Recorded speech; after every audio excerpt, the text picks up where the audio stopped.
Assalamualaikum warahmatullahi wabarakatuh. Perkenalkan, nama saya Fajar Irawan.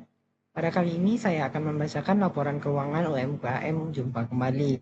Data ini kami peroleh dari hasil wawancara kami sebelumnya. Setelah data yang kami peroleh dari wawancara kami olah, maka jadilah neraca sebagai berikut.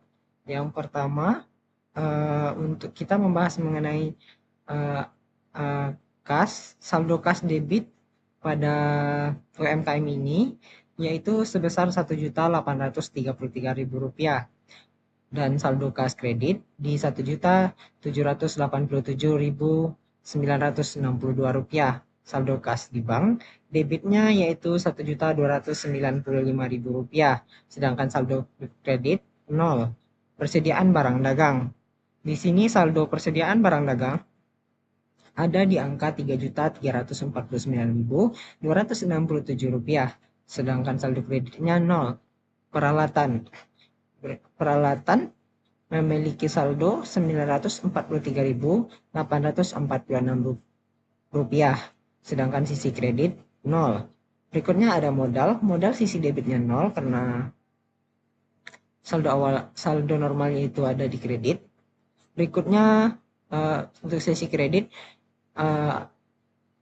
nilainya adalah Rp3.545.151, dan untuk penjualan sisi debitnya 0, sisi kreditnya Rp2.128.000, dan untuk beban itu ada di sisi debit dengan nilai Rp40.000. Maka totalnya adalah sisi debit Rp7.461.113, dan untuk sisi kredit sama Rp7.461.113. Selanjutnya kita masuk ke pengolahan laba rugi. Untuk laba rugi sendiri dapat kita cari dengan menjumlahkan seluruh pendapatan dikurang dengan seluruh beban. Di sini pendapatannya yaitu penjualan dengan nilai Rp2.128.000 dengan total beban Rp40.000, maka di sini dapat kita simpulkan bahwasanya perusahaan UMKM ini mendapatkan laba senilai Rp2.088.000 untuk bulan ini. Dan titik berikutnya kita membahas mengenai neraca.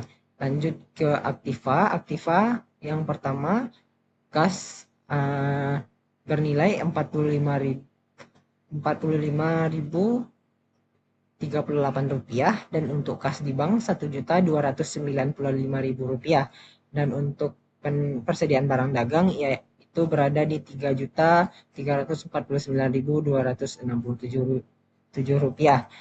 Berikutnya ada peralatan, yaitu berada di nilai Rp943.846, sedangkan modal berada di angka Rp3.545.151. Di sini maka kita dapat total untuk aktiva senilai Rp5.633.151, dan untuk pasifa Rp3.545.151. Untuk membuat seimbang antara saldo aktiva dan pasifa, maka nilai laba yang kita peroleh tadi senilai Rp2.088.000 kita tambahkan dengan jumlah modal, maka hasilnya adalah Rp5.633.151. Maka dari hal ini dapat kita simpulkan bahwa keuangan UMKM Jumpa Kembali ini mengalami laba senilai Rp2.088.000. Dan untuk total modal akhir atau titik seimbang antara pasifa dan aktivanya Rp5.633.151. Hanya itu yang dapat saya sampaikan. Wassalamualaikum warahmatullahi wabarakatuh.